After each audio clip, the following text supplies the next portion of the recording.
Hello crafty friends, it's Jess from jesscrafts.com, and today I am here with a card featuring Neat and Tangled for the Little Tangles challenge. And I know that I'm usually doing like a ton of cards in one video, but this time I'm actually just going to focus on one technique, and I'm going to do the same distress technique, but I'm going to do it with Distress Oxides and with the original Distress inks, just so you can kind of get a peek at how they're different, and also just share a fun card in the process. But I did think it was kind of interesting to compare. I know that they are very different in many ways, but I just kind of wanted to assure some people that not everything that the Distress Oxides does is crazy innovative or even as good as what the Distress inks do. So anyway, I am using this set from Neat and Tangled called Prehistoric, and I'm also going to be using a stencil as part of the technique. And as you can see, I have some of the images already colored. I am by no means a Copic Coloring expert, but I did want to share a little bit of the coloring for anyone who was curious, and also because that was such a big part of what I did with this card. This Little Tangles challenge, which is the official Neat and Tangled challenge blog, is a color combination, and there's a lot of colors in the challenge, which I thought was really interesting because it made it a real challenge to try to get them all in there. So there was like a purple and two different shades of pink and green and orange and blue. So I'm going to be incorporating a lot of color, and I was even trying to sort of match up the colors that they used in the challenge photo, and so I went with V12 and V15 here. It's actually one of my more favorite purple color combinations too. I found that the purples can be a little bit tricky. I had started with V06 and V09 when I first got Copics, and those are really tricky to blend, so I've preferred the V1s, like V12, 15, whatever, 1, 2, and then the V20s. So hopefully if you're newer to markers, that's a helpful thing to consider. And I had originally colored this little flag a different purple combination because I was kind of playing with the purples, but I wanted to see if I could save it. I think this one is colored with the V20s, but it just wasn't quite what the color combination called for. And so I thought, well, what if I just try to color over it with the colors that I liked better, would still be close enough and match the little sentiment bubble that I'm using from the set. And I found out that it actually worked. So if you were a little unhappy with the shade that you chose, if you want to go darker, you should be able to color over it before you, scrap it and think that it's ruined. Sometimes you can try to save these things. So I mentioned that these were a little bit troublesome for me at first, but I think that I've got them now.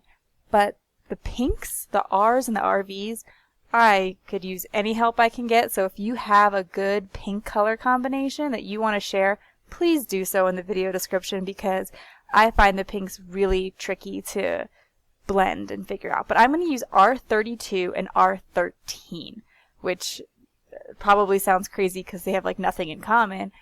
But I do have the Hex Chart from Sandy Allnock, and if you look, these colors aren't too far apart on the Hex Chart, and it gives me an idea that they actually come somewhat close, and it's allowing it to have the R32 is a very peachy orangey red, and then the RV13 is a very like hot pink.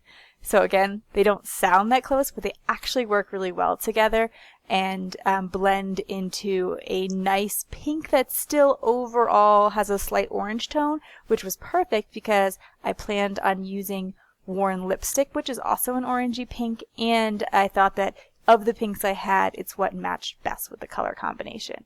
So I'm just using two colors to blend. I'm creating a little bit of shadow on the top and bottom just so he looks a little bit rounded, but again, I'm no expert, just wanted to share a tip here and there and basically also ask you for advice, like if you have great pink color combinations. And then to pull in that darker pink, I just used an RV09 on his spot. So there's very little of the dark pink there. And so again, I'm referencing my Hex Chart by Sandy Allnock, and I will link that in the video description.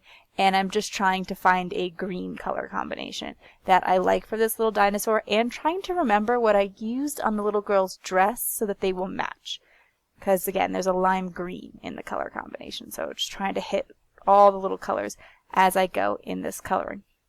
I wanted to mention as I assemble this card that I actually will be making these into Any Hero letters, because a friend of mine here on YouTube, Mary, and I will link her channel and her video in the description below, is collecting cards to send to a group of military personnel that she knows. I can't remember what branch of the military it is, so I don't want to say a specific one, but some military group. She is like a friend of hers, is in, you know, a sergeant or something in the unit, and she's going to collect some cards to send to them. And so I thought, well, you know, it would be great to send some Any Hero mail, because I think that that's always what is hardest to get people to send, because they're never sure what to write. Like, they can make pretty cards all day long, but then it comes to inside, what do you write in them? And I will have some links in my card drive resources page and in the video description below, so that you can get some tips on what to put inside Any Hero mail, which is just mail sent to a deployed service member. So here I am starting the technique, and I'm really actually just covering Bristol Smooth cardstock with Distress ink, and I'm going to cover one with the Distress Oxide ink and another one with the regular Distress ink. In both cases I'm using the blue to pull in the color combination from the Little Tangles challenge, and it's Broken China. That's the only blue, or there's two blues. There's Faded Jeans and Broken China in the Oxides. So I thought, well, since I have all of the originals, I can kind of compare like apples to apples in terms of using the same paper and same technique. And not that I'm trying to say one is better than the other, just like show you that this technique works with both of them in case you're interested. And so here I'm using the regular Distress ink, and you might notice that I'm taking the pad and putting it right to the paper because I want to get a lot of ink on there. I'm going to be doing some water activation through a stencil, and so I want a lot of ink for it to react to, and I also want it to be a pretty dark background just because I am wanting to have it more like a solid colored paper rather than a sort of simple blended background where it fades on the edges, just for personal taste and to make sure there's a decent amount of blue from the color combo. And so this is again both on Bristol Smooth cardstock, and I dried both with a heat gun just so that it was kind of even, I suppose, but also because the pigment ink of the Distress Oxide can smear on your fingers. The oils on your fingers can kind of show up on it, so drying it helps a little bit. And now I have the Geometric Blooms stencil from Neat and Tangled, and what I'm going to start with is taking my distress sprayer and spritzing, and I'm doing it in a really fine mist. And then I am taking a napkin and I'm trying to pull up some of the color by using that water. So because Distress and Distress Oxide are water reactive, if you get some water on them, the Distress Oxides are going to oxidize and get a like sort of lighter, more chalky looking color, and then traditional Distress ink is kind of going to move away from it and pull the paper more back to white. So they do create a different effect when you're using water. However, they both work with this technique, and this technique basically just being spritzing through a stencil. I think that you get a little bit more of the stencil appearance when you use the traditional Distress. I think that it really highlights the stencil design, whereas with the Distress Oxide, it's a lot more of a subtler effect, which, again, not a value decision, because I think they're both cool, but just something to point out. I did find that in order to get the Distress Oxide to sort of bring out the stencil pattern, I felt like I had to add more water to it. So with the Distress Traditional, I spritzed, put the napkin over it, pulled up some of the color, and was done. But with the Distress Oxide, I felt like I wanted to add more water, and so I spritzed on there. But then I also spritzed my napkin and used a wet napkin to pull up the color. I found just spritzing didn't give me my preferred results, because if it got too wet, it would seep under the stencil and wouldn't bring out the effect as much. So you can see here the Distress Oxide is on the left and the traditional Distress is on the right, and the pattern is more prominent in the traditional Distress. So that might be kind of a technique where Distress ink is more of a winner, but again, that's only depending on what your tastes are. To finish off the cards, I wanted, like I said before, to pull in that pink color again, because the pink right now I believe is only on my dinosaur, and so I wanted to put it in another place on the card. And so I'm creating my own custom piece of matte paper. So I'm going to layer that blue piece on this pink piece, and so I want it to look like it's a piece of cardstock, a solid piece of cardstock, but I want to be able to just choose the custom color. I don't prefer to buy a bunch of cardstock and try to find the perfect match. I prefer to just make my own. And so that's what I'm doing here, just by spreading some of this color on. I am using the Worn Lipstick Oxide for the Oxide one and Traditional for the Traditional one. I really don't think at this point it matters because I'm not doing a technique. I'm just coloring the paper. However, the Distress Oxide is definitely a creamier color. It covers the paper faster, I find. I think that's partly because the pigment sits a little more on top of the paper. And as you can see, the colors are very slightly different. So on the left is the Distress Oxide, and on the right is the Traditional Distress. And then I'm pulling back again those same matching pieces of the Technique piece. And so they're just a tiny bit different, but as you can see, some techniques can really be done with both, and so you might not need one or the other or every color of both.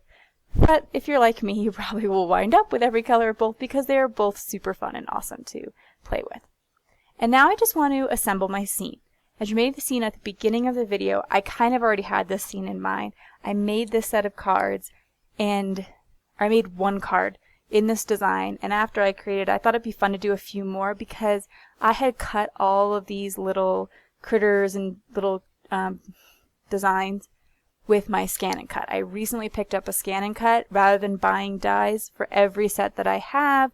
I stopped buying dies a few months ago and sort of saved up for the Scan and Cut, and now I can cut out almost every little image by sending it through the machine. And so for me personally, that was a lot better of a choice just because I tend to collect a lot of stamp sets and yeah, probably don't need as many as I have. But this way also I can kind of switch them out easier. So if I sell off an old set, I can get a new set without having to also reinvest in the dies. So it kind of works out for me. I'm going to use this You Are Dynamite sentiment, which I thought was perfect for any hero cards because they're just cards of encouragement for heroes. And I'm going to, when I write in these cards, write about like a 2-paragraph, more like a letter. I'm not just going to include a simple joke like I do for cards for hospitalized kids. I'm going to sort of extend it out, and like I said, in the video description, there'll be a link to like tips on how to write any hero mail if you find that kind of intimidating. But I think that it's really a worthwhile cause as well. Definitely more time consuming, and I really like to take my time and make intricate cards for them because I know that they not only are they going through some difficulty, they are also away from their family and away from all of the modern conveniences that, or not always, but away from a lot of times they're in a situation where they can't do the things that they enjoy doing, they can't connect with friends and family, and hopefully this letter will bring them a little bit of happiness and this card design will make them smile. So that is it for my card today. If you like this video, please give it a thumbs up. If you are interested in more tutorials, most of them will be longer tutorials with lots of cards. Be sure to subscribe to my channel. As I mentioned, there's going to be a lot of interesting links in the video description and some product links as well in case those are helpful. And check out the Neat and Tangled challenge. It's a fun one this time. Have an awesome day. Bye.